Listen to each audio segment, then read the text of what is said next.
All right, welcome back to another episode of StichMethod. Now remember, this is a Tuesday episode, which is the improv theory type lessons. And with that being said, make sure you subscribe because I want to share my love for teaching with anyone who wants to listen to it. And you can also get all the latest and greatest from this channel.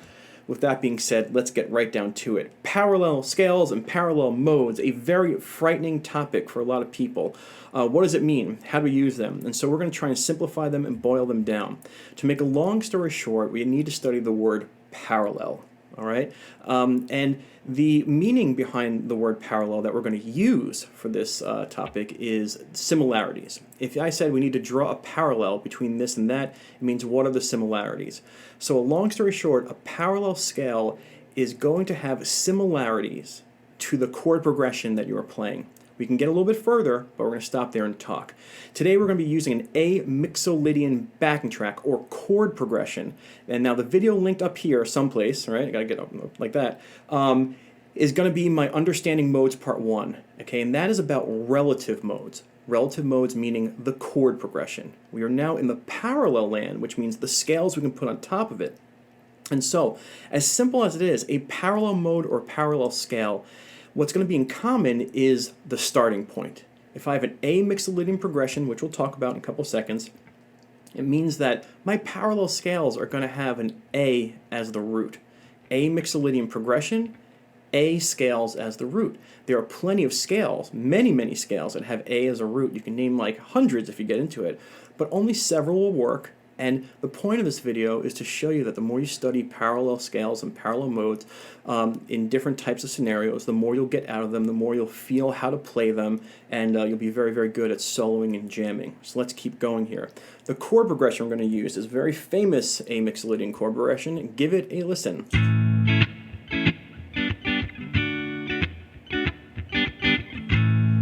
Now, interestingly enough, sorry, I love this jam. I made a video about this song already called Franklin's Tower. You can research on StichMethod Franklin's Tower Masterclass, and you can see what Jerry Garcia does on this. But the idea is this is a great chord progression. I also want to say that the video I made last week, okay, the one about a better way to improvise, used an A Mixolydian chord progression, and I got a lot of questions like, why are you using this scale? Why are you using this scale? I don't see this scale here. Can you please explain it? That's why we're doing today. All right, A Mixolydian chord progression. The first scale I'm going to show you, okay, that should always be on your list, always. When you think of blank Mixolydian, somebody says, hey, we're playing a blank Mixolydian, is the major pentatonic. All right, I have an A Mixolydian progression, so I'm going to play an A major pentatonic. In this case, I'm going to play the A major never lost pentatonic. This simple one.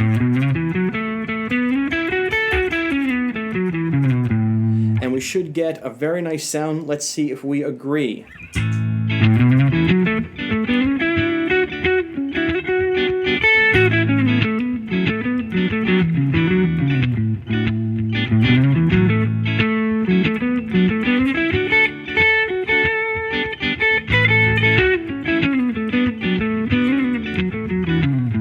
Okay, I think you would agree that it sounds fine. So, on a Mixolydian progression, your first parallel scale of choice is going to be a major pentatonic off of the same root note, the parallel, the root note. That's what they have in common. All right, and so let's keep going. And I wanted to say something, but we'll get into it in a couple of seconds. The next scale of choice. Well, I have an A Mixolydian chord progression. How about an A Mixolydian scale? For anyone who doesn't know what an A Mixolydian scale is, let me explain. Mixolydian means 5. That's what it means. And if I say I'm playing an A Mixolydian scale, it means I'm playing a scale in which the A note, or sorry, I'm playing a major scale in which the A note is number 5. Now, which scale is that? I happen to know it's D major. If I look at this D major scale up on the 10th fret, let's look at the notes. D, E, F sharp, G, A, B, C sharp, D, E, F sharp, G, A, B, C sharp, and D. If I need the frets for you, here we go, 10, 12, 9, 10, 12, 9, 11, 12, 9, 11, 12, 10, 12, 9, 10. And if you want to sneak in the 12, you can. The idea is that fifth note, 1, 2, 3, 4, 5. There's an A. If I repurpose this A as the root note, I now say, hey, A, you're on. You're the root note now. This is now an A Mixolydian scale. It is that simple, and that's how we're going to use it. So our second parallel scale of choice is going to be an A Mixolydian scale. Let's see if I can play that backing track, and let's see how well it goes together.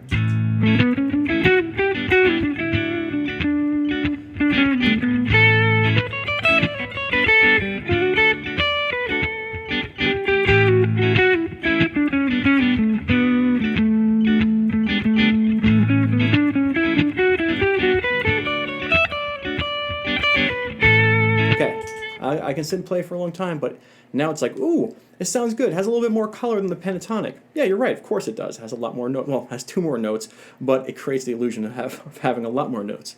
And so now we have to have this discussion. Hopefully you're enjoying this. I know I'm talking fast. I'm throwing a lot of information at you, but I believe in you, okay? Let's move forward. The third option. Third option is a doozy. You're going to learn here why we made the video.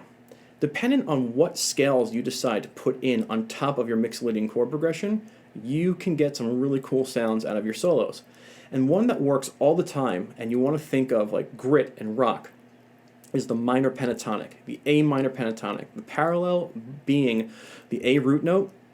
Why the minor pentatonic? Well, in this video linked right up here, you'll understand that the blues was the mismatch of the minor pentatonic on top of a 7th chord, which has a major 3rd, and at first people were like, no, this doesn't work, but it spoke to some people and became very, very popular, and all of a sudden the minor pentatonics on top of the major 3rds of chords started to sound like rock and blues. And so if you want that rock and blues sound, you can play an A minor pentatonic, the parallel again being the root is A. Let's give it a listen and see what it sounds like and how different it sounds like when I put something minor on top of a Mixolydian progression. Here we go.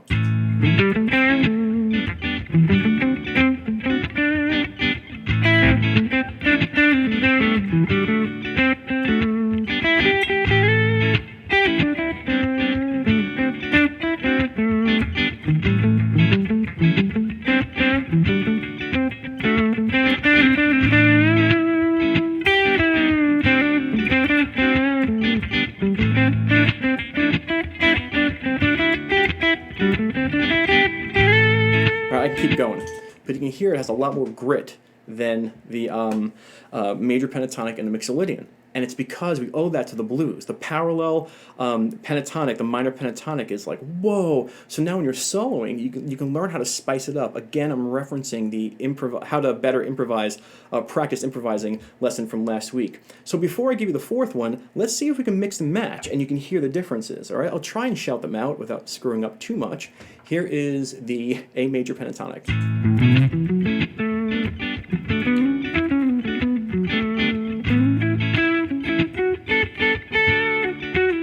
Mixolydian.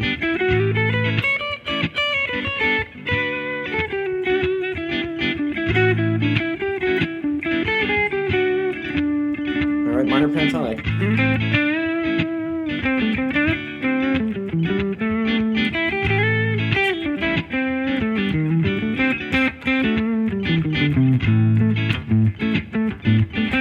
All right, so we can keep going here. But the idea, again, is to realize the sounds you're getting. Put them in your taste bud file so that when you're soloing, you know how to bring it out. Let's talk about one kind of last option before we get to our real last option. This one's a hard one. I have a video popping up right here that's going to reference this, and this one is going to need some of your time, but hopefully you're okay with that. Mixolydian scale is a major scale with a flat 7. We can talk about scales and all that stuff. I don't want to make your head spin. It's just a major scale. It has a major 3rd and has a flat 7 in it. And if you took a major scale with a flat 7 and called it a Mixolydian and played around with it a little bit and took that major 3rd and just flattened the major 3rd into a minor 3rd, you would get what's called the Dorian. It's linked in that video that just popped up. Dorian scales and Mixolydian scales are close, and the only difference is that the major 3rd is in the Mixolydian and the minor 3rd is in the Dorian.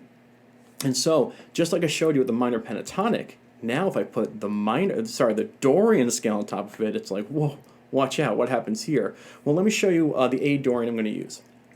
So right here in the 5th fret. Note-wise is A, B, C, D, E, F sharp, G, A, B, C, D, E, F sharp, G, A, B, and C. Fingering-wise, it's going to be 5, 7, 8, 5, 7, 4, 5, 7, 4, 5, 7, 5, 7, 8, 5, 7, 8. Excuse me, the last one was 5, 7, 8. Had a little miss hit. You can see that A minor pentatonic right inside of it. Let's see what it sounds like when doves cry. Just kidding. Let's see what it sounds like when I play that the Dorian on top of it. Here we go.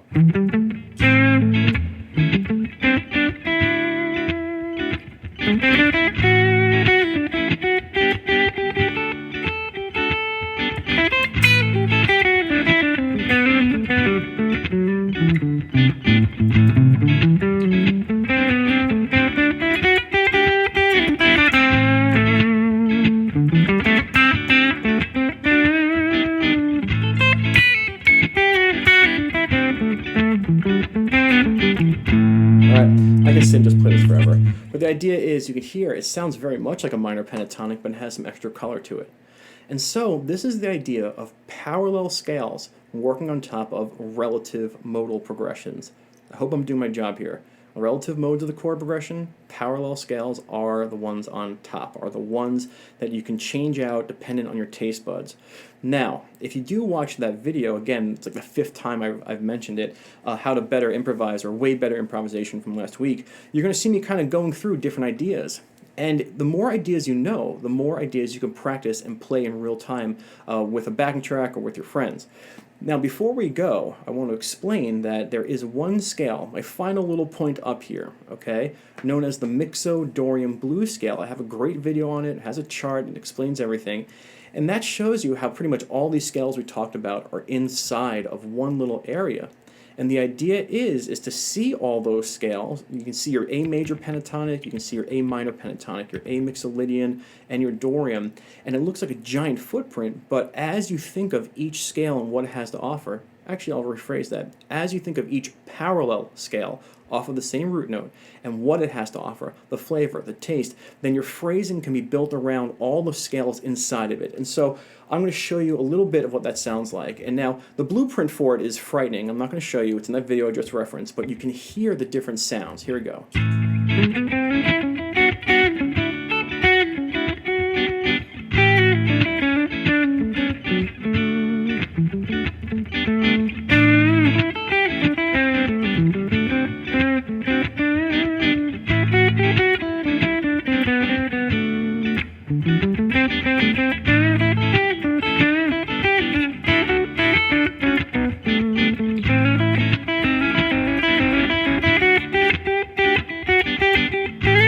And that was me kind of going through and thinking about each one. I was thinking about major pentatonic, minor pentatonic, Dorian, Mixolydian, and I knew how to put them all in one space because of that video.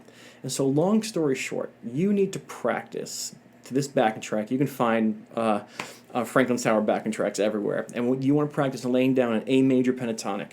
You want to practice laying down a Mixolydian scale. All right, you can watch my Franklin's Tower Masterclass if you want to learn more about the A Mixolydian scale in full. And then you want to practice putting an A minor pentatonic on top of it, and then an A Dorian, and you can watch my Mixolydian versus Dorian video as well to put your practice to use there. Hope this all made sense. I hope it wasn't too confusing, but remember, parallel scales go on top of relative chord progressions, and what they have in common, the parallelism, how you can draw a parallel between them, is the root note of the scale you're choosing. Yes, there are many options that will work and will not work, but as we go further in StichMethod, we can talk about that, but this is just an introduction on the ideas of parallel scales. I hope you enjoyed this. I hope it made sense. I hope it was worthwhile. I'll stop talking. See you guys soon on another episode of StichMethod. Remember, Tuesdays is all about improvisation. Thursdays is all about guitar fundamentals. Share, subscribe. I am out of here. Bye, guys.